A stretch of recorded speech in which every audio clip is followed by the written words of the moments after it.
بسم اللہ الرحمن الرحیم۔ صبح کا مسنون ناشتہ۔ آپ صلی اللہ علیہ وسلم صبح پانی میں شہد ملا کر پیا کرتے تھے۔ یہ پیٹ کی تمام بیماریوں کا بہترین علاج ہے۔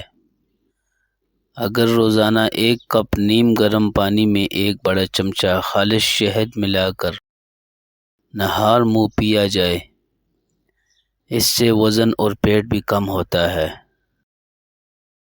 نبیذ تمر بھی آپ صلی اللہ علیہ وسلم پیتے تھے۔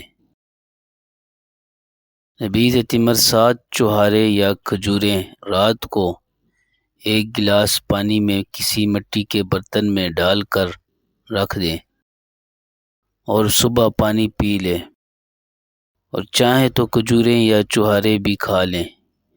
یہ مکمل ناشتہ بھی ہے اور صحت کا راز بھی۔